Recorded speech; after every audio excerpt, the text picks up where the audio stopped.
think it's time. We've been in a relationship with Xaden for long enough. I think it's time to point out an ick. He has to have an ick. What is it?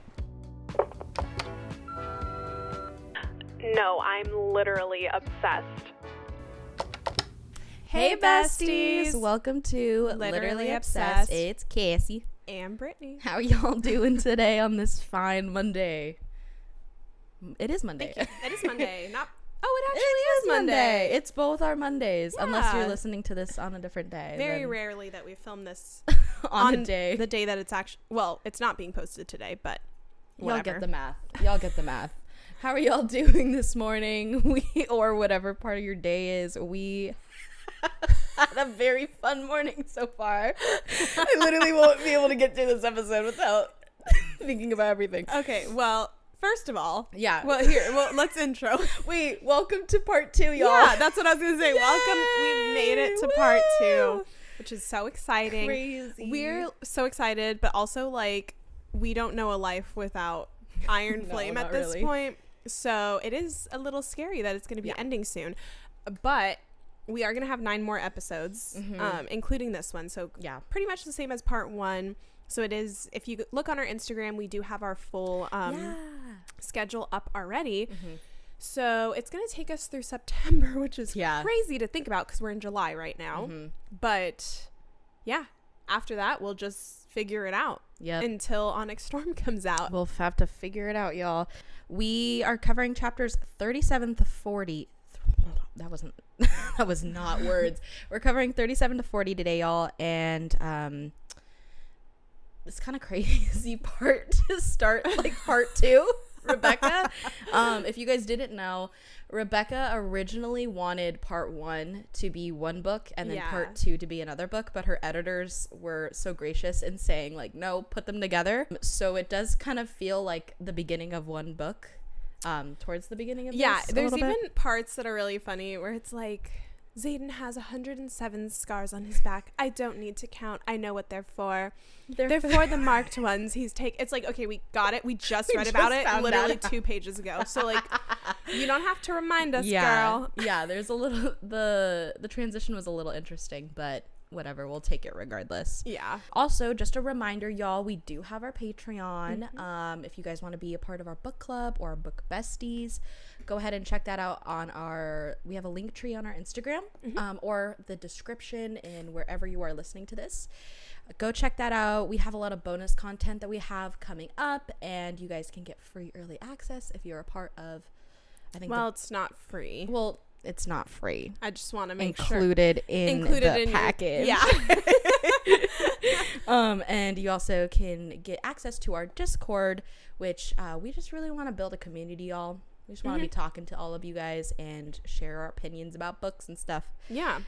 I will say, if you join right now, we have been running slightly behind. So apologies if we're still getting used to Patreon. If the early content is not making it up on time. We do work full-time jobs, so we are trying our best, but it might not be there like the morning before is all I'm trying to say. Yeah, so give us some grace, y'all. Give us some grace. We're trying. We're playing with it. It's our first time using Patreon. So. Yeah, I was going to say on that, hi to everybody who's new. I feel we don't really say hi. Yeah, our TikTok has kind of been popping off lately. A little bit. And there's a lot of new people who are maybe now listening. So just wanted to say hello. Hi. Hope you guys know that you make our day. Like Cassie said, we really just wanted to do this podcast to like talk about our theories and thoughts on the book and build a community with other like girls we could talk about or talk with. So when you guys comment things like, oh, your theory at the end, blah, blah, blah, we're like, you guys listen to us? They listen to the end of the episode. Like, you guys are crazy. It really makes us happy. So thank you. No, that's so true. Like we started this like what, 3 months ago? Yeah. 4 months ago? Like March or April? Something like that. And like now we're finally being able to talk to you guys, and you guys are like listening to the pod. It really you guys are in the comments like so cute discussing your theories with each other. I love it. It literally makes us, this is like what we talk about 90% of the time. We see all of you. We see you. We hear you. I understand you. We do talk about you. Yeah, no, it really feels like we've built our own little tiny community. So I love it. Thank you guys. And let's keep it going. Let's just keep it rolling. Okay, so content and spoiler warning. Yeah, of course. Per usual. Of course. Just that this episode is going to have some spicy stuff. Spicy stuff. So, like, right in the beginning. Mm-hmm. So, if you're not comfortable with that, click on out. Yup. And spoiler, we're going to be talking about everything from the end of Iron Flame, theories, TikToks, all of the above. So, if you don't like spoilers, you can see yourself out as well, respectfully. Well, I understand. Yeah. I really don't. Come back once you've finished the book, unless you enjoy a spoiler or two. Then go ahead. Be my guest. Should we go into it? Yeah, let's spill the tea. Let's spill some tea, y'all. All right, guys. Starting with chapter 37. We start part 2 with Violet waking up in Xaden's bed with raging emotions, and she was just mended by her brother, and our girl is feeling lucky to be alive. These strong emotions lead to a very steamy scene between Xaden and Violet. Without a care in the world if writers would hear them, this scene shows us just how much these two love each other. After a passionate moment, they walk out, and Violet takes in how many people are actually in this huge palace Xaden calls home. She is a bit freaked out that this is all too much, but Xaden tells her it's nothing they can't handle together. There is an uproar with the cadets and the assembly bringing the writers to Erasure and potentially exposing all of what they've been working for. They question Violet's loyalty and her presence, and quickly gets shut down by the head of the house, aka Xaden, LOL. Xaden, our iconic leader, basically keeps the same structure from Basgiath and keeps everybody educated at the same time. As they are figuring their shit out, Violet has a sudden rush of happiness as she finally feels Andarna. Welcome back, girl. We missed you. Chapter 38. Violet goes to the valley just above Erasure and notices just how many dragons there are now. She sees Andarna and notices just how different she looks with her black, shiny, reflective scales, and Violet questions if Andarna is okay because she can't fully stretch out her wings, and Andarna witly reminds her that she is not broken. Taryn does, however, tell Violet in a serious tone that Andarna's growth period is untrackable because of how much she was asleep due to the attack at Resin and needed to use her powers. Even if Andarna cannot bear flying with Violet, she still has the chance to fly. Violet processes all of this and goes back to translating the journals, as well as focuses on everything happening in Erasure with the assembly. Battle brief unfolds and includes what cadets learned in Basgiath, but shifts the focus to strengthen the cadets and translating the journals to help the wards. Violet tells the besties that she has found what she has found, with which is her theory that the first 6 practiced with some kind of blood magic, which is very interesting. Brennan orders the cadets to be sectioned like they were in Basgiath, and the besties found out they have kept their whole iron section together, which makes them happy. Brennan updates the cadets alongside Devera about another attack on the border and has Violet worried for Mira. Well, this worry doesn't last long when... Is it Tyne? I think it's Tyne. Is it Tyne? Okay, yeah. Just had to make sure. When Tyne is spotted, as well as Miss' older sister, Mira tells Violet that Lilith told her everything. Brennan shows up and Mira is shook, and after questioning him being alive, she socks her brother in the face. Talk about an awkward sibling reunion. LOL. All right, take it away, Brittany. All right, chapter 39. We begin the chapter with an excerpt from Warwick's journal that tells us how to create the wards, and you need an iron rain to activate the ward stone.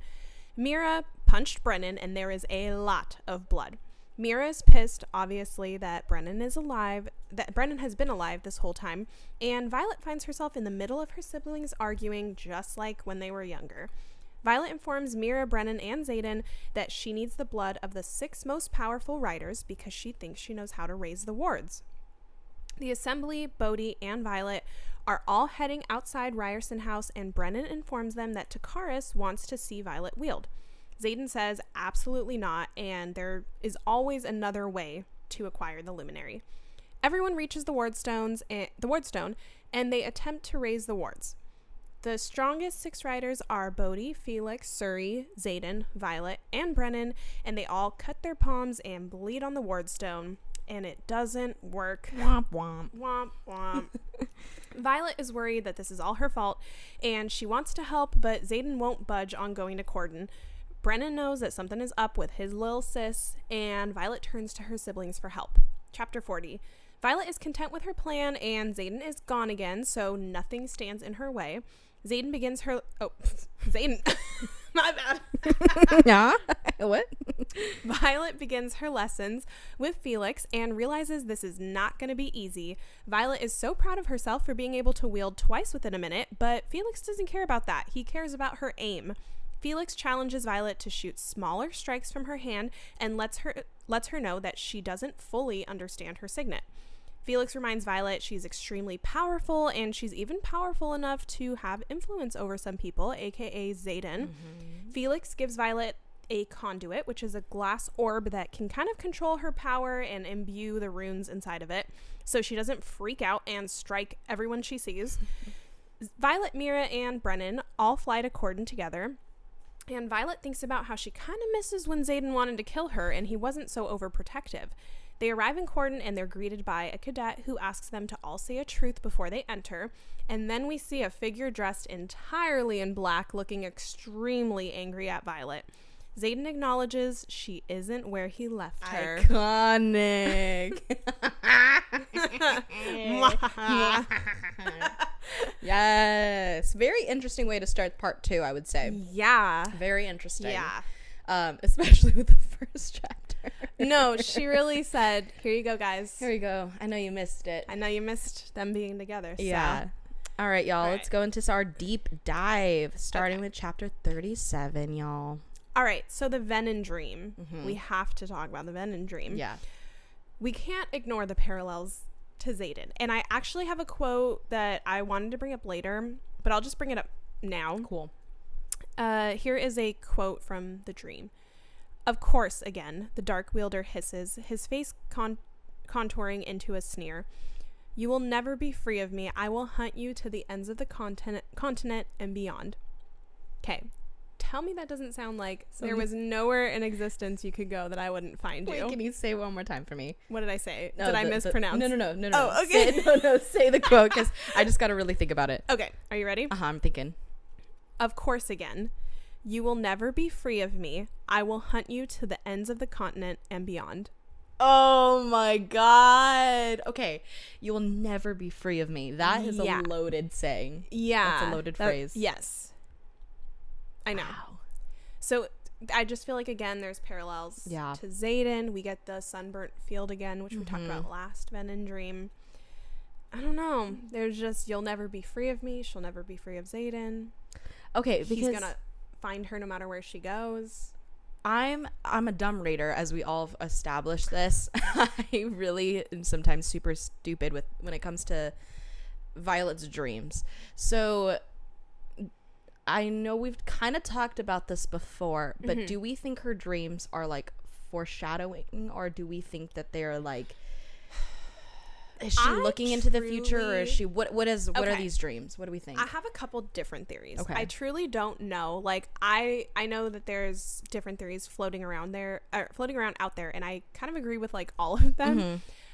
Like some people think maybe she's seeing Xaden's dreams. Maybe this is linked to her second signet. Maybe she is seeing her own Venom, because I think Xaden describes a different Venom, like the different colored robe. Maybe she's seeing into the future. This is Xaden in the future. Maybe Venom communicate through their mind, and they're getting to them through their dreams. You know what I mean? Like there's a lot of I think I just agree with all of that. They all are like really solid theories. Yeah, I don't really know. I don't know, because I feel like it has to mean something pretty deep for her to like do this, and maybe I just can't think about it right now in this moment of if any of her dreams have already come true, kind of in full. But I know like I don't know. I don't think yet. I don't think fully yet. Maybe I know like there's been Storm. parts, but I don't know. Like, can you imagine she's just been dreaming this whole time, the battle between them? No, that would fuck me up. This all wasn't real. It all that would be crazy. That would be literally crazy. Well, I just have to bring up that the way she describes Xaden sleeping is, in Cassie's words, HATT, hat. Hat. I will never forgive myself, but also I love myself for saying it like that. It's now an inside joke. HATT hat. No, the way she says the cover of the sheet folds at the small of his back. Like leaving miles of ink skin. I'm like, okay. Miles of ink miles skin? and miles? That's crazy. Cute. But she's always, or she said something, she's like, I never get to look at him like this. I never get to see him in this way. And it's a dun dun dee dun. Why am I feeling like this? Dun dun dee dun dun dun. That's literally her theme song. I get it though, because I can perfectly see it up here. He's sleeping on his stomach. His face on the pillow, folded underneath his pillow. Mouth is slightly parted. His hair is like messy over his head. I see it. I get it. I think it's time. If we've been in a relationship with Xaden for long enough, I think it's time to point out an ick. He has to have an ick. What is it? Do you think he drools? Do you think he snores? Do you think he what do you think? Do you think he breathes heavily? I am a victim of breathing heavy when I'm sleeping. Okay. So it sounds like snory, but it sounds like I'm not being able to breathe. I think he probably does snore. He's exhausted. I don't think I've ever seen it. I feel like all guys snore. Yeah. It's just a part of who they are. And yeah, man is exhausted. It's okay. So let him snore. You know? I don't think we've ever talked about what possible ick he could have. That's an ick if a guy snores? If it's obnoxious. Yeah. If it's like crazy loud, then that's fair. It's probably get some nasal checked out. Yeah. A little strip. It's not too bad of an ick, but I think I think it'd be more of a if he drools heavily. Yeah. Like a dog. Well, I think like every night if he drooled, that would be a problem. Like, I'm gonna call myself out right here. Like, I drool sometimes. Yeah, I drool sometimes, and it grosses me out. Right. So I get it, but like, you also can't control it. Can you just imagine? I'm just saying, can you just imagine? She's like, his mouth parted slightly. A shimmering glow fell underneath his pillow as a stream fell out his. It's like, I only wondered what that. I don't know. No, like, Violet would be like, I'm gonna slurp up. I'm gonna slurp it up with a straw. Okay, well, since he's a human, I would say maybe occasionally he drools. Yeah. Maybe he snores. It's okay. She doesn't say he's snoring at this point. He's breathing lightly. He's sleeping peacefully. Love it. Yeah. I just hope that we get a little ick from him. I don't know. I feel like that'll drive us into a deeper part of our relationship with him. That's fair. You would love to see an imperfect part of him. Yeah. Okay. Yeah, I respect that. Yeah. Okay, real quick, before we get into it. No, but there's a couple things I need to bring up. I hate to ruin a romantic moment. I didn't even see that before I made the ick comment. Okay. I just can't stand in books, in movies, and TV shows when people wake up and have morning sex. Uh-huh. And I just know that they didn't brush their teeth. Because I don't care if we're in a fantasy world. They're not immune to morning breath. It's a thing. So I'm just like, I get it. I get that it's like, oh, that's kind of hot. They just woke up and did it. Yeah. But I personally can't see past that. No. It's like, imagine he just rolls over and he's like, hi, Violet. And it's just the stench that hits. And I'm sure she also has a stenchy stench. Yeah. And it does not matter how great your personal hygiene is. Morning breath is a thing. It happens. So. It happens. I think that he has like amazing hygiene. But, I mean, do they brush their teeth? I would imagine they do. I would hope so. Or there's something that they do. They have a toilet. They have a half of a toothbrush. Unless they just. With their finger. I don't know. But.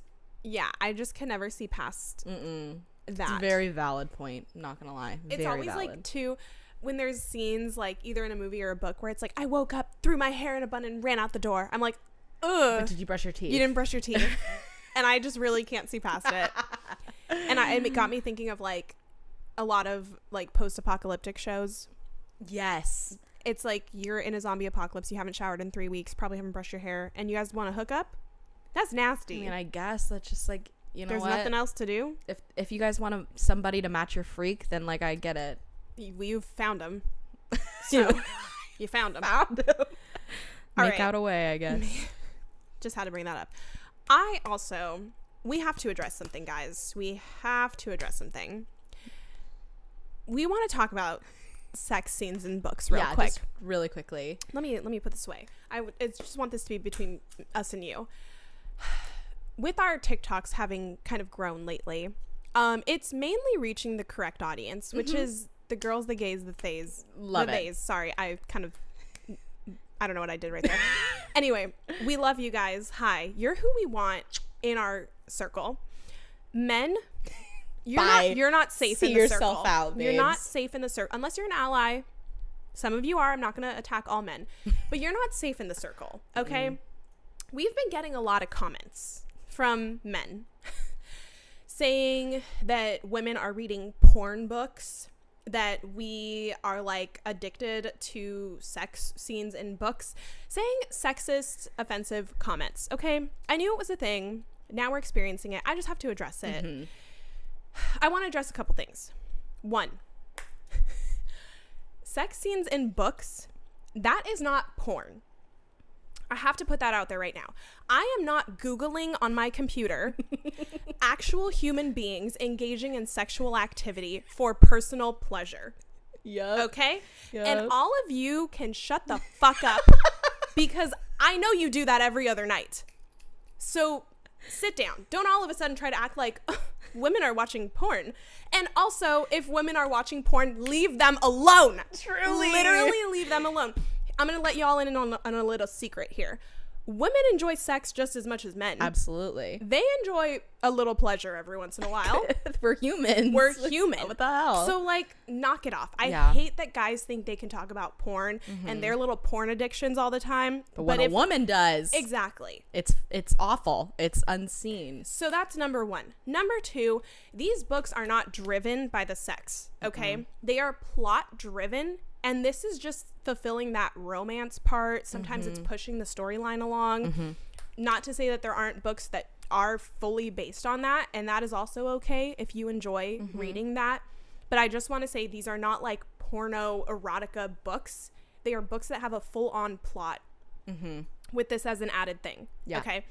Number three, and I've seen women talk about this before, but when men wonder why we're reading these books, it is because it is so bad out there in the real world. So true. Men, the bar is so fucking low for you that women are having to turn to fantasy books to fulfill the love that they want to experience in their real life. Okay.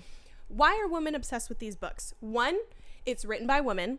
So it's not going off of the male gaze that porn would usually go off of, right? It's going from a female's perspective, and it's off. Usually these men are worshiping these girls, right? Like, whether it is sexually or that's their entire world, they're worshiping the main character, and that is what a woman wants to feel, right? Also, since sex is looked at so negatively, if a girl talks about it, I just think that this gives women a nice little way out, like a source. Exactly. Source of like talking about that. Exactly. And I feel like it's good because it's making women a little bit more comfortable in their skin. It is benefiting you if you have a girlfriend or wife or partner. So honestly, just shut the fuck up. That's honestly, at the end of the day, just shut the fuck up. Literally. Think before you post, y'all. Think before you post. And thank you so much for your comment and view, because you're just boosting us in the algorithm. No, it's a true thing. Like, I genuinely, like, regardless of if you like these books or not, or if they're your cup of tea, if you're someone who doesn't enjoy sexual material, these still don't really add to the plot. Like, these are just truly just for enjoyment and to add to their relationship and to drive like how much these characters really mean for each other. If you don't like that, then like you don't have to read the book. You don't have to listen to us. It's all cool, whatever. I'm not going to judge you, but just let everybody enjoy it. We shouldn't have to be judging other people for what they're doing. I'm not judging you for not reading it. So let the girls have one thing. Let us have one thing. Okay. How long have we been silent? I am not silent. I'm not silent. We're loud, and I don't care. I just can't. It's the comparing it to porn that I'll never understand. I'm like, dude, no. It's not. It's words These on a are page. Fictional creatures. Mm-hmm. They're not real. They're not real people. They're people I've made up in my mind. Mm-hmm. You want to talk about Akatar? They have fucking bat wings. This is the furthest from real people we could ever get. No, it's literally, it's words on a page, y'all. It's not what it is, okay? Just had to tell y'all that. Yeah. I hope you guys, do you understand? Thank you. Thank you so much. Okay, now we can move on and talk about some fun stuff, which is the sex scene. The sex scene. Thank you so much. Thank you for sitting through that. Okay, speaking about the scene in its all entirety, they are so feral. Yeah. So from this point, they already kind of, so we left off their relationship right after Violet was tortured and they confessed their love again for each other. So at this point, they have all that like the angst. They have like that drive to, you know, show each lost other. Her. He's like, I can't almost let died. leave you again or lose you again. So they're so feral at this moment, and it's very much described. Mm-hmm. Very much described how feral they are, because she says it. Because she says it. She says, I want feral. I want you feral. That's crazy. That's crazy. He said, heard. He said, got it. Yes, ma'am. Yes, ma'am. Thank you, ma'am. Yes, ma'am. Thank you, ma'am. Feedback taken. No, it's just the way that you can feel like their tension, and then just how like she explains like the power drives within me, and like I feel us together, connected, and I'm just like, damn, girl, you really thinking like poetically during all of this while you're being feral. Iconic. Yeah, I mean, she's kind of crazy in this scene. Let's just talk about how she doesn't wake him up, but she kind of wakes him up. She's like, hey, hi, and then she just goes in. So if you guys don't know, surely you already know by this point, she wakes up and, you know, gives him sloppy toppy for Poppy right as he's waking up. Am I wrong? No. I'm so right. No. And also Xaden is so cautious with her at this moment. Yes. He's so like, no, you're still broken. Like, no, you just got mended. And she's just like, I don't care. Break me again. Like, whatever. It's fine. It's okay. Luckily, I have a brother who's a healer. Like, it's good. We're cool. We're fine. The other point that I had is that she, as they're like, you know, going to Pound Town, she brings a pillow up to her face and he shucks it across the room and goes, I want everybody to hear that you're mine. That's crazy. That's crazy. I would be like, no. She also said, yes, sir. Heard. No, because she always says stuff like, and it wasn't a request. It's like, and that's an order. That's an order. Well, she does say he flips her over. Uh-huh. And he tells her, you'll tell me if it's too much. And it says, it's not a question. Okay.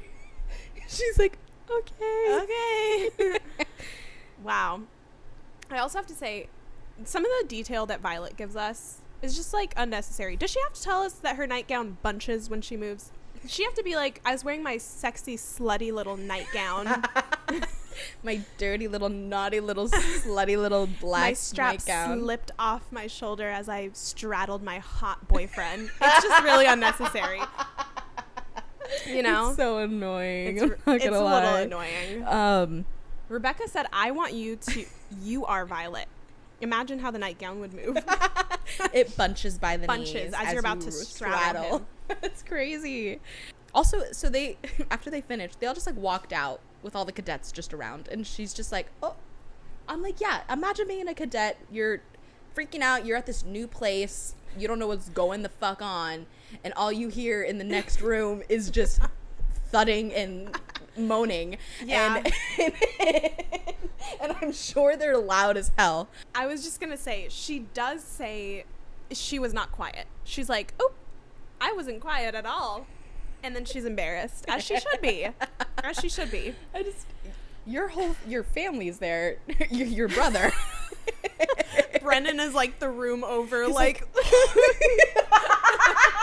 he's like, no, make it stop. cannot make it stop.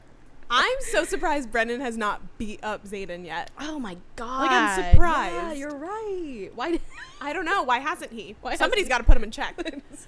But, okay, my question, because you brought up the other cadets, are like, did they hear them? Yeah. She tells Xaden, like, you need to ward this tonight and make it soundproof. Fucking crazy bitch, first of all. Okay.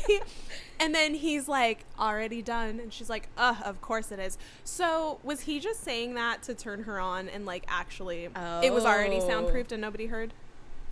Because he says, like, it's already done. And then she's like, of course. Okay, so he was just saying it to be hot in the moment. Maybe. And I appreciate that. I appreciate that. Yeah. For everyone else's sake, then I do hope that it was soundproof. Yeah. I hope they didn't hear at all. Because I would be scared. I know. And then the first person she sees is Rhiannon. She's like, Violet, you look well. Yeah, she just went to fucking Pound Town and back. I'm sure she is. A one-way ticket. She just came back. That's funny. No, it's so true. I love it. She's really really fucking crazy. Okay, so next thing I need to bring up. Are we good with moving on? No, we're good. Okay. I hope you guys enjoyed that first smut scene though, part 2, because it was like genuinely fucking crazy. And yeah, it kind of was. It was out of nowhere. Do they have chefs in Ryerson House? I love these questions. Because Rhiannon is like, they took roll last night, sent us to bed, made us breakfast this morning, and now we're waiting. Who made breakfast? Who made the breakfast? Was it Brennan? Was it the assembly? He's like, how did they provide breakfast for 100 cadets? Have you watched The Bear yet? I started watching it, but I started the first episode when I was so tired. I fell asleep. Okay. It's just, I'm thinking if Brennan, if he ever had to take role as the chef. We got 2 number 2s on table 2. I need fucking 500 pancakes for the cadets right now, stat. Fucking work harder. I could see. Is that how they are in the show? Yes. Oh my god, that's probably scary. How it is in a real restaurant. Oh, it definitely is. And it was, I'm just thinking, it's like Brennan, he's like sweating. He's like, fuck this shit, Violet. I'm gonna kill you for bringing all these people here. Flipping pan. He's got a little apron on. Kiss the chef.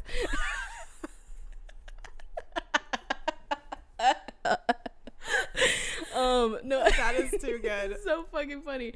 But he definitely is like, because okay, in Basgaiath, Violet had the duty of she had breakfast duty, right? Yeah, her first year. So do you think that they're like, all right, we're running a tight ship just like Basgaiath? Oh, that's true. They did that in different ways. If you were on breakfast duty, get to the kitchen. Get to the kitchen. And now but who went out to go get the groceries? That's what I'm saying. Where's the closest grocery store?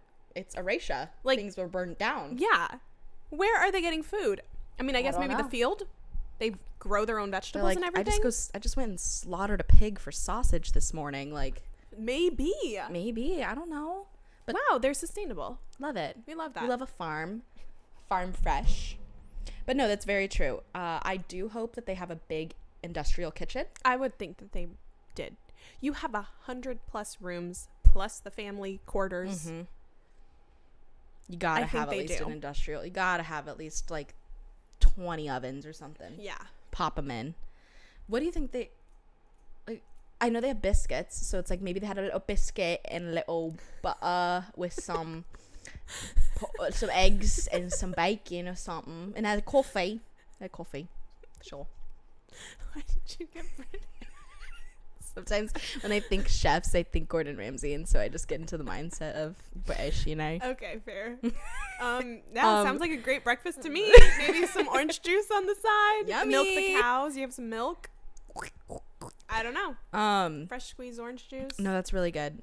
Honestly, can Rebecca tell us like what I eat in a day as a cadet in Erasia that just had to leave my family behind? I start my day with morning oats as I wake up from undisturbed from hearing Xaden and Violet fucking in the morning. After that, I get my shot of espresso and I head to Battle Breathe as I learn that half my family died. So that's let us know, Rebecca. Let us know. Okay, my next point is, I don't really remember what the premise of this is, but I just said hot how Xaden was so overprotective.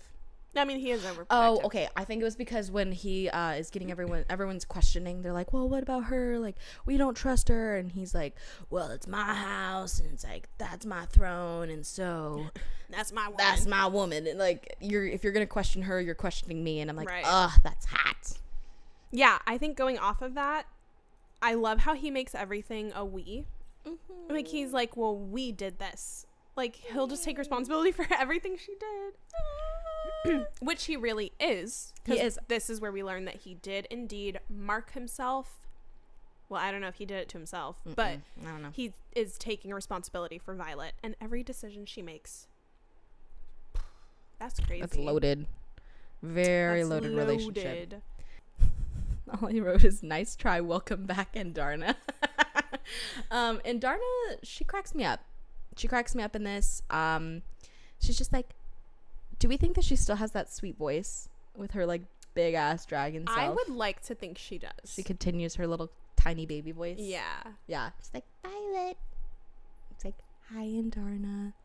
I don't know. She's so cute. But she's got a little tood now. She does have a little tood, and I'm glad for that. Okay, chapter 38. What color dragon would you want? I mean, I think I would want a black dragon. You want a black dragon? Yeah. That's pretty fair. Please explain. I just like love Terran. Mm-hmm. They're the most powerful. Obviously, I want the best of the best. Right. You gotta find the market price. Yep. They're pretty rare. I don't know. I just want what Violet has. I want her boyfriend. I want her dragon. Coming out for you, girl. Sorry. Watch out. What about you? I wanted to go kind of crazy, and I think I want to do a. I was thinking either blue or green. Mm-hmm. Both good choices. Just because they're my favorite colors. Okay. I like them. I like blue because it's Sigale. Yeah. Love her. Yeah. And she's gorge. Yeah. No, I'm sure she's like really pretty. If we were in Threshing, we'd be like, I don't know about that one. I feel like if we were there, we'd be pretending like we were at like a. Imagine you bond a dragon. You're like, it's kind of ugly. Like, are you sure? Are we sure about Just this? kidding. I'm sure they're like all beautiful. No, I bet they're majestic, so I get it. Yeah. But yeah, I just also love how Violet was like, "Oh, you're so broken," and then Darna's like, "You are too, bitch. No, the fuck, I'm not." No, she's so aggressive and rude for like so no mean. Reason. It's like, Darna, calm down. No, okay. It was Violet spectating about how like, oh, like Andarna can't open her wing fully, like she's having issues, and she's like, oh, and then Andarna's just like, I'm not broken, and she's like, she's like, shit, she heard my mind. She's like, well, you don't even have to say anything, I can hear you right here, and by the way, I'm like, you're also broken too. She's like, I'm no more broken than you, and she's like, ow. Okay. It's like, damn, girl, like, jeez, you didn't have to bond her, Andarna. You just kind of did it for fun. Yeah. Kind of was the issue, buddy. God. It's fun though. Okay, some informative news for us. Just so moving forward, we know who's who. Because I always mix these people up. I can't. Hawknose is Ulysses. Ulysses. I don't know how you say his name. Ulysses. And Battle Axe is Kylan. Just for future reference. I'm probably going to forget by the next episode, but hopefully I remember that. So why do they have nicknames? I think she just doesn't know their name. So she is like, he's got a big nose. Hawk nose over there. Damn. Yeah, that's how, if they haven't like introduced themselves, that's. Oh, okay, that makes sense. Yeah, that's kind of how she's. Battle Axe. That's kind of sick. I know, she's kind of crazy. Oh my god. What? Her name's Kylan. That's a cool name. That is pretty cool. Yeah. Okay. Yeah. I know you mentioned this at the beginning, but Violet talks about there being blood magic. Do we think that that's going to get brought up in future books? I think it's too cool to not bring it up. That's pretty cool, and I would like to know what that opens up for us. Because I would envision blood. Okay, because we know that the wards, a lot of them are warded by, like, for example, the archives. It was by the king, and so like Auric, when they went in there, like he had to be present for it or whatever. I'm thinking if blood is being in the same realm of things, the way that they might be able to unlock certain stuff is by their blood. So I'm like, how cool would it be if we find out Violet can open some weird shit because of her dad, or anything like that. I didn't think about that. I'm That like, would be cool. Girl, Rebecca, I'm writing this fucking story for you. You're welcome. You're welcome. All I ask is for you to come on the podcast, and that's it. And cast us. And cast us. Thank you so much. But yeah, I just think that it would be really cool to use that. I don't know if I'm sure there is out there, so I'm not going to be hating on it or judging. I just think that maybe we should have more blood magic out there. I think that's cool. Yeah. Okay. Oh, I just love how the besties want to get their little patches. Do we think that they like go? I don't think so. They do. I don't think that they do this, but no, I think they do. I would like to imagine that they go around the little quadrant. They're like showing off their little patches. They're like, oh, look at this one. We won that one from this, and we won this one from that. It reminds me of Girl Scouts. Were you ever in Girl Scouts? I was not. I know. You knew this. Did I? Yeah, because we talked about how you were. I was, yes. I make it my personality a lot of the time. I wanted to be in Girl Scouts, but we always danced instead. Okay. Couldn't do both. Oh, too bad. And you didn't really miss much. There wasn't that much that kind of happened in Girl Scouts, but I do remember always being like, look at my new patch I just got. Because I learned how to say the ABCs. So no, I do feel like they're that way. Yeah. Because I remember when they get their patch for escaping the interrogation, and then it's like people come up to them and they're like, that's what that patch is for, right? You guys escaped? So it's like, obviously, it means something. They check each other's patches. Yeah. You know who doesn't care about the patches? Xaden. Because she does talk about how his flight jacket doesn't have anything. I think I'm like Letterman jackets. Uh-huh. But his doesn't have anything. It's like, he doesn't need a patch. Everyone knows he's badass. You know? That's hot. He's like, I don't need it. Ugh. He's so humble. the star of the football team. You know what I mean? Love him.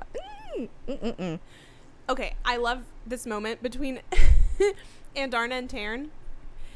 Violet asks Taryn, can you carry a luminary? And Taryn says, that question insults me. And then Andarna says, can you carry a luminary while insulted?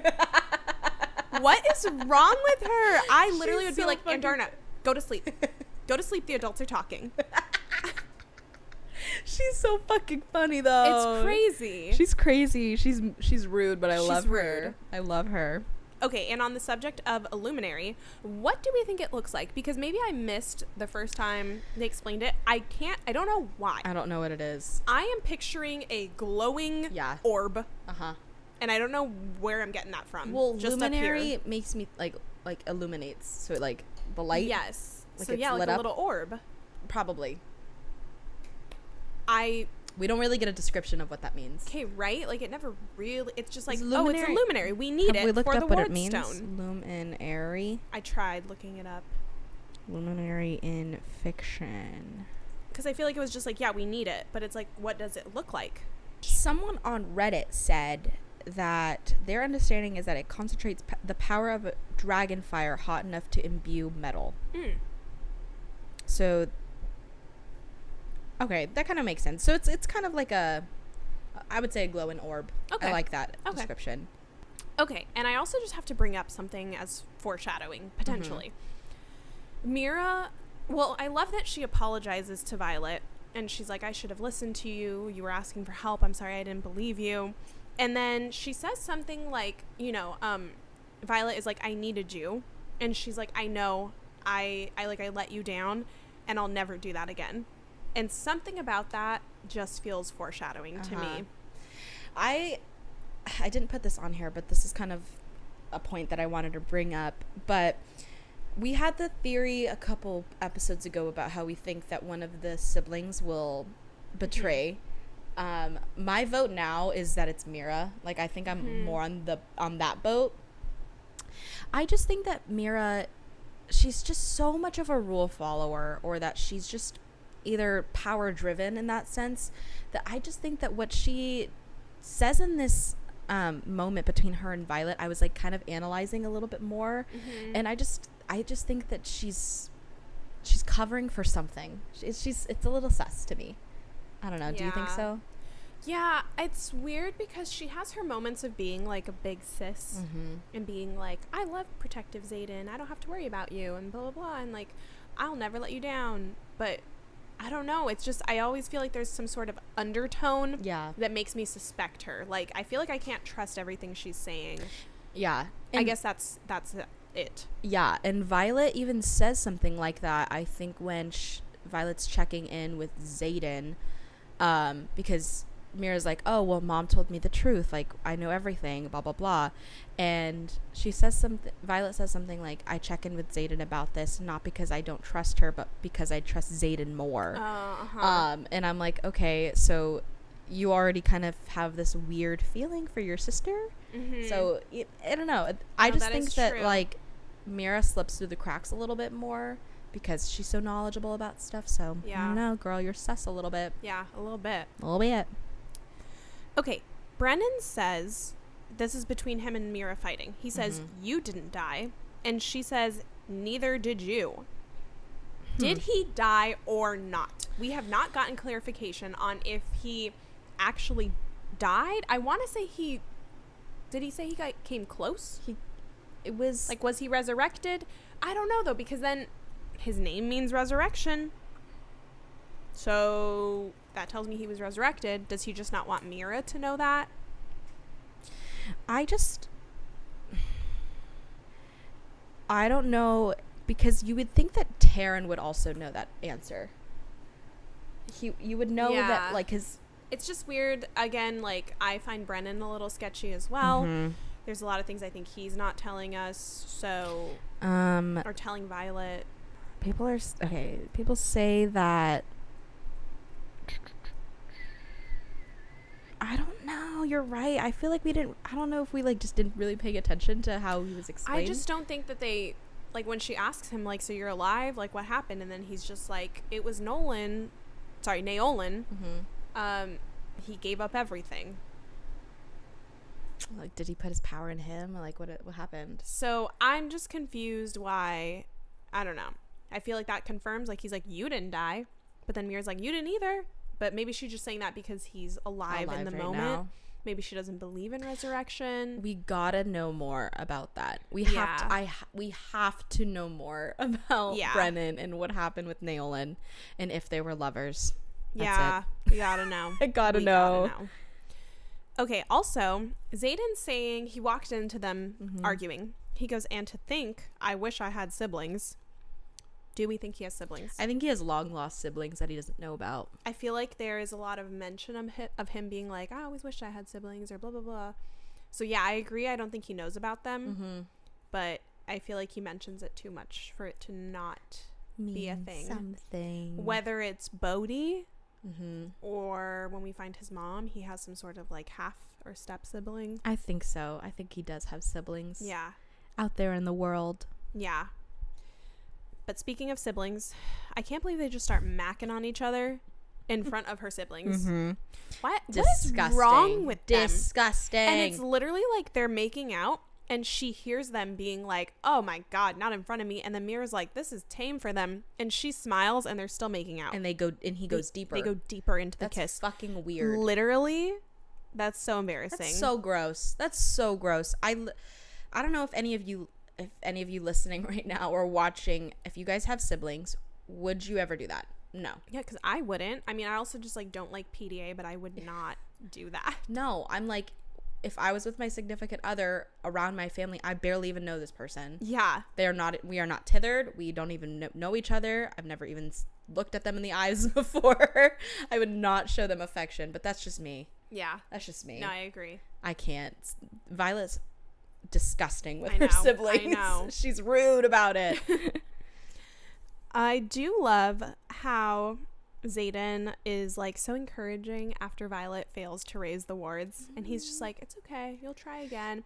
And I love Brennan tries to mend her hand and she's like, no. First of all, it's like it gives it's a metaphor vibes because she's like, I want the scar to remember my failure. It's just like giving like it's a metaphor for failure. Anyway, but I love that then like Xaden doesn't have his mended either, so then they'll have like a little matching scar. And then he's just so like, it's okay, you'll try again. Like we'll keep trying. It's so sweet because like I can just imagine in the show, she's doing it and then it fails and she's like, I look back at him and he looks at me and he puts his like head down for a second. He's like, it's okay. It'll be all right. Like you'll try again. And she's like, it's not a request and I know it's gonna happen. And I'm just like, yeah, girl, you have to. Yeah, no, you literally have to because you actually put them all in danger. And she's just like, oh my God, this is my fault. This is all because of me. I was like, yep.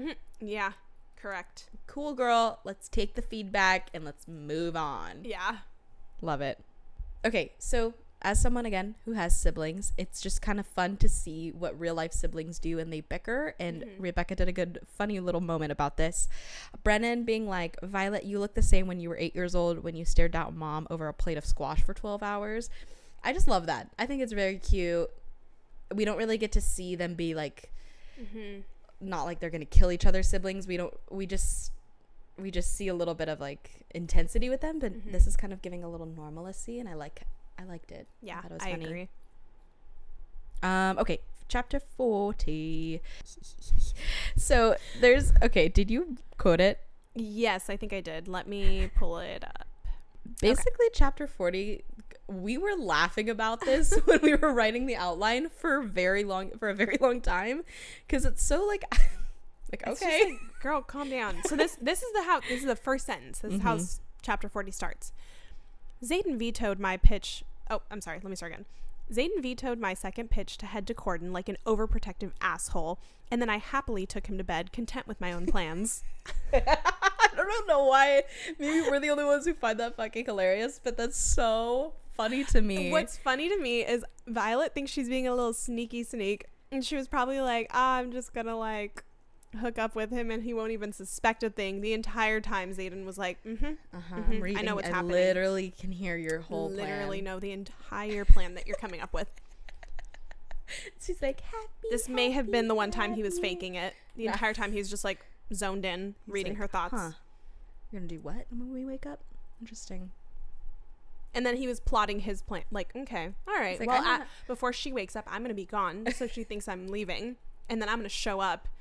Probably the entire flight, he was like, "What's the first thing I'm gonna say to her? Like, I'm gonna, how do I get her? I'm gonna get her good. Found you? No, that's too like." Oh my god! I hope he does think about what he's gonna say. Okay, so in Violet's lessons with Felix, it is wild to me that Violet can just wield pure power, and it just takes the form of lightning because that's what she's comfortable with. That's crazy. She's so powerful. So powerful. It's scary. God, what else could she have done? That's what I'm saying. Like, what could she have done? Lightning, yeah, that's pretty powerful. But I'm like, what about like waves or like moving like rock? That's crazy. She just picked the most scary looking. Yeah. Well, so then Felix talks about how powerful she is. She's like one of the most powerful writers of her generation, like how she needs to learn how to control her signet, all of that. But I didn't realize this as foreshadowing in the moment. He says it's so dangerous because Xaden will do anything for Violet. And that is why they wanted her locked away. And they were right. So the reason they were so mad at her, they didn't trust her, they wanted her locked away, is because they very quickly sensed Xaden will do anything for her. And That's he's kind of like, yeah, proven. Xaden just gave away the whole mission because you asked him to. You know, and then she's like, it's not a crime that he loves me. And he's like, no. But you need to understand. Yeah.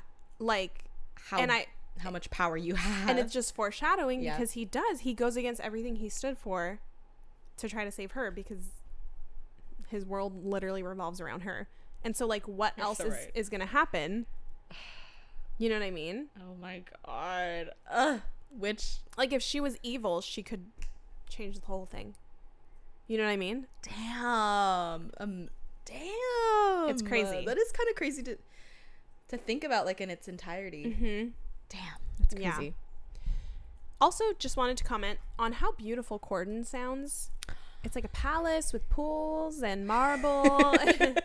It's like aesthetic looking. It kind of reminds me of the summer court in Akatar.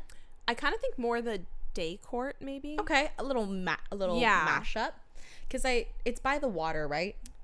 I believe so, and there's like mountains. Yeah, I'm literally like Greece. It must look like Greece. It must look like Greece. I do think it's really pretty. I wish that she was pretty descriptive about Corden, but I feel like other places Rebecca isn't as descriptive. I'm imagining we're gonna go back. I think so. Yeah, I can't wait to when she's describing like the palace. Next Mm-hmm. episode we'll get into it. Yep. But yeah, I also love, so this kind of, we talked about the theory last episode that Violet might be a truthsayer. We didn't really have any proof of that, but when they get there, the cadet is a truthsayer, and she says something, and then she just says, "It's a guess, but I know I'm right." Oh, because she guesses that he's a truthsayer. Sorry. And then she thinks, "It's a guess, but I know I'm right," when his pale eyes flare. Yes, while that could give away, like, haha, gotcha, because he made like a little thing. I don't know. I feel like it also could support the theory that she is a truthsayer. Yeah. And she has like this gut feeling that's telling her she's correct. Yes. I think that it's, again, I love to like really look into things. She loves to talk about eyes. She's an eyes person. So I'm like, if she is a truth, I know the real fact in our real world is that you know when someone's lying sometimes through their pupils, and if they like shrink or something like that. I know that's like a tall tale of like to know when someone's lying, and like maybe that's her way, that's her intuition. She like looks through them. She's like Medusa. Whatever. But no, that's, I want to know her second signet so bad. I also just thought this was so funny because I'm glad you brought this up. So the cadet, the flyer, you know, asks them all the truth, and like Violet's like, "I'm here to wield to get the luminary." He's like, "Correct." Brennan's like, "I'm here to, you know, bargain a deal." He's like, "Okay." Mira's like, "I'll fucking kill anybody who touches my sister." And then it just says that he has a big toothy grin, and he says, "I respect that." I'm like, did he just fall in love? Like, he was probably like, "Are we gonna kiss right now?" And I can't remember if it's this flyer or not. We'll find out next episode. But I remember Serena says something about their cousin, and then she's kind of like, "Mira, you would like him." And Mira's like, "I don't date flyers." But I remember reading that and being like, is that going to be a thing? And I would love if it's this guy. Oh my God. I don't know if it is, but I would love if it's him. Imagine he's just like, damn, this woman has so much. Yeah. Wow, this is a woman. I love her. Yeah. I would like to see Mira. We talked about this the other day about how we don't know. We think she might be straight now, but she experimented in college. It's the vibe that we get from the vibe her. we get. We don't get to see her, like, we know that she was kind of a player a little bit. Yeah. Ish. But I would like to see her have a little something. Yeah. I would love to see them all happy and in love at some point. Please, give us something to kind of work off of. Okay. So, more foreshadowing. I'm just really on it this episode. Violet wishing that Xaden wanted to kill her again because he's being too overprotective, and then getting exactly what she wanted. Not that he wanted to kill her, but Xaden's pissed at her at the end. I first of all think is so funny because then she's like, "Careful what you wish for," right? But also maybe foreshadowing because now he has gone to the dark side. What another Star Wars reference. And I don't know. Maybe something is going to happen to where he's going to want to kill her. I don't know. I hope the fuck not. I hope it's not like, okay, let's bring up the Anakin situation again, where he thinks that he's saving her, but inevitably he kills her, which would send everybody into a spiral. And he would never recover from that. No. Ever. God, it's so scary really sad to think about what he could possibly do. But yeah, I just was kind of like, I don't know. She talks about how she hasn't seen him with that much anger since he saw her on the parapet. I don't know if it's just because of like how, I'm sure it is that their relationship has like grown so rapidly, and like he just feels so much for her, but it's he's so overprotective of her at this point. I'm like, I guess it's because he has just so much more to lose. Yeah, I have seen, so that kind of brings me into my next point, because I've seen a lot of people go back and forth about if they like overprotective Xaden, if they don't like him.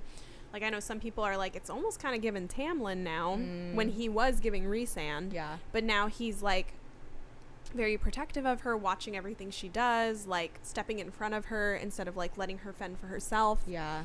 I do see moments of it. I don't think it's to the point where I would say it's like Tamlin level, but I do think like now he does want to protect her a little bit more. And so my question was going to be, how do we feel about the "you're not where I left you" violence comment? Besides it being hot. Okay, go on. I see a little bit where people are, because I've seen it on TikTok recently where a lot of people were talking about the whole overprotective thing.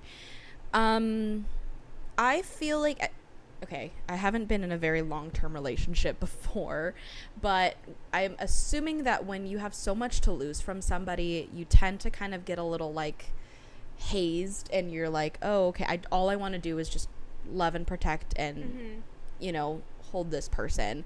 So seeing like how Tamlin was in ACOTAR, and like it's because he loved her so much, and that's just the wrong way of showing her. Right. I think that Xaden, maybe he's just seen her so close to death so many times that he's like, I know he has a very bad guilty conscience, and so I could only hope but think that every time that she's close to death, he always thinks like, what could I have done to like protect her from that, or what could I have done to have her avoid it all entirely.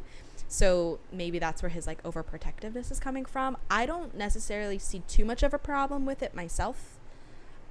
Maybe that'll change once we get into book 3 and we see him as a Venin. But from this standpoint, I don't see anything crazy. But that's just my opinion. Yeah, no, I mean, I agree that I always found it really attractive for some reason. When I saw people being like, I didn't like that. I was like, oh, guess I was the only one that was like, ooh, highlight, that's pretty hot. Yeah. But I agree, like, to some degree, but I do think, like, it's not to the point where he's being so crazy. Right. I do think, like, he just got her back from literally almost dying, so I feel like it makes sense that he's a little scared about her. And I think also he knows how Takaris is. He's been trying to warn her, and she kind of, like, I don't want to say deliberately disobeyed him, because that sounds like he owns her or something, but it is like she went against what he asked of her. And he told her, like, she doesn't know this obviously, but like he knows his intentions and what he's planning on doing, so he's just trying to protect her. But it's like she went against what he said without like fully maybe hearing him out. And you know, they have communication issues, so like maybe he could have communicated that better to her. They're both at fault, but yeah, I don't see it as too much of a problem right now. Like, I do think, as much as I love seeing a little independent lady, I don't mind every once in a while getting, like, you know, like the guy that's gonna be like the little knight in shining armor and like protect her for a minute. It's like, oh, okay, I want to read about that for a second. You know, I agree. I don't think it's at its full capacity where people would say it's too overprotective, but I would also say that I can see where people get a little like, he comments a lot about how, or he's not acting like he used to in like Fourth Wing, where he would really let her go. But again, he literally almost just saw her die, so I would probably also be pretty overprotective too. Yeah, definitely. Yep. All right, let's move into our favorite quotes. Yeah. I just got a couple for y'all, but my first one is from chapter 37 from Mr. Xaden. My life is tethered to Violet's, so if you want me in that fucking chair, you'll accept her. Tell him. Okay. This is from Violet, chapter 38. It says, he had to. Besides, I like his name. It's Tyrish for resurrected. Just had to bring up that. Brennan's name now means resurrected in Tyrish. Very interesting. Very interesting. My second quote is from chapter 40. It says, no, you're powerful and he loves... What? No, you're powerful and he loves you, which is even worse. Wait. What is this? No. You didn't put any periods. I think it's no, you're powerful and he loves you, comma, which is even worse. Your power is too closely tied to your emotions. Thank you so much for reading that. Thank you so much. Oh, okay. Because I don't think I would have remembered how the sentence went. Okay, this is from Felix, chapter 40. Xaden can control and increase what already exists. It's why he's more powerful at night. I just thought that was interesting to bring up. And then how she can create power. Like, Xaden only controls what's already there. That's crazy. That's wild. God, she's so powerful. It's so wild. Which also, I'm like, okay, more powerful at night. I mean, I know that it's like he just takes shadows from other places, but I'm like, is it like a Peter Pan situation where those shadows like go missing? Well, I didn't consider that he's like controlling shadows that already exist. I thought he was really just like making them. So I was wrong there. I guess he's just like, let me take that. I mean, I guess it's like, if you look around, it's bright. It's 1 p.m. right now, but like there's shadows bouncing off the wall. So I guess you could take those shadows. So cool. Very cool. Violet's crazy. My last quote is from chapter 40, and it says, "He might be a weapon, but I'm a natural disaster." And that you are. Honestly, love that you are well-knowing, girl. Okay, my last quote is again from Felix, chapter 40. "In that moment, you wielded him, our unyielding, uncompromising, headstrong heir apparent." Which just shows like Violet has that power over people, and like especially over Xaden. That's where she can kind of not control him, but like influence him. I don't know. Crazy. I like that description.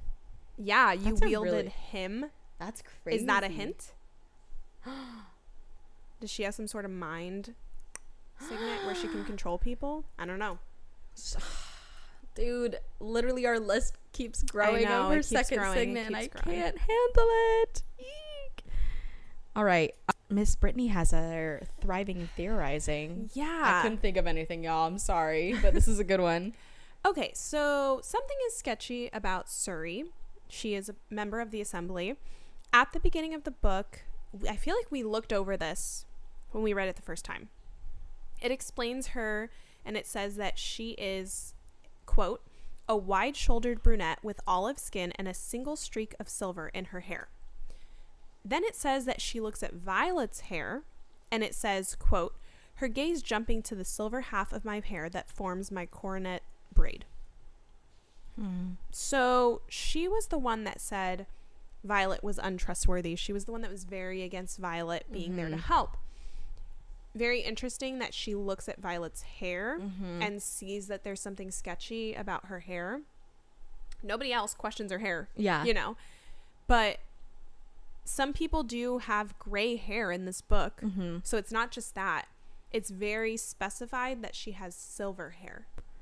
And, granted, she's got a streak, so she could have, I forget what that's called, but like where people, you just grow like a your patch, hair, like your hair is not pigmented in an area.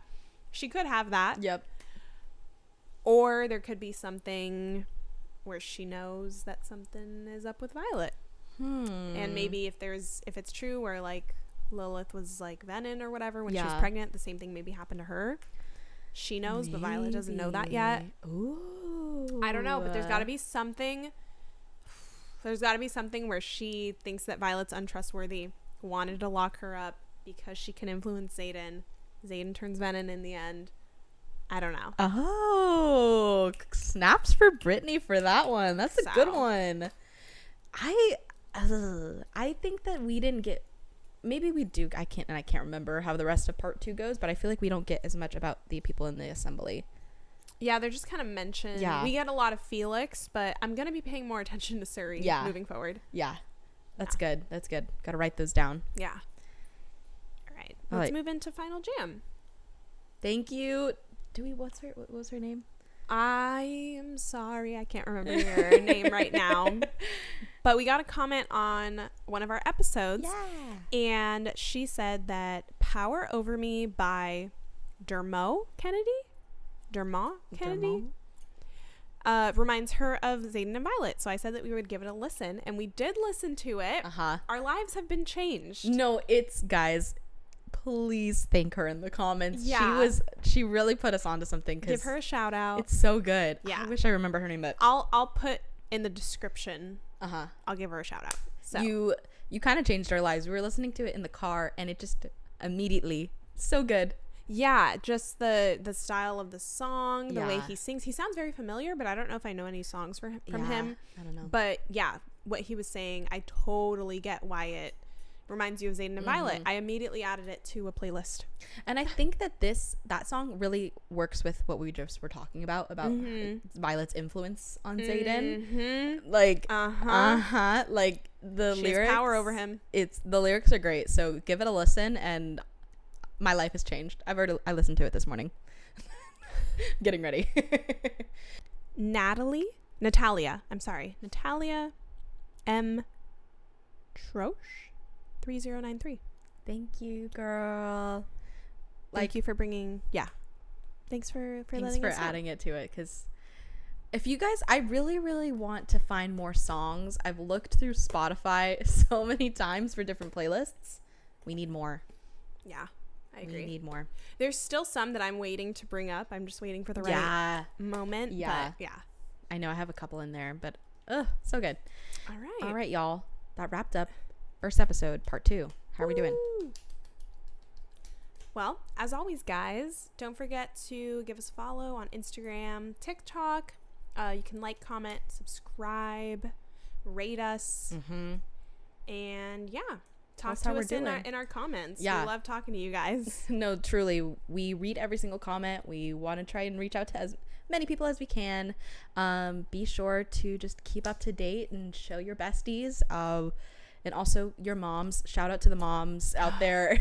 We got both of our moms to read it. So, Mom, if you listen to this whole episode, please don't text me about it. Anyways, I hope you guys have a great rest of your day, and we'll see you guys next week. Bye, y'all. Love ya. Mwah.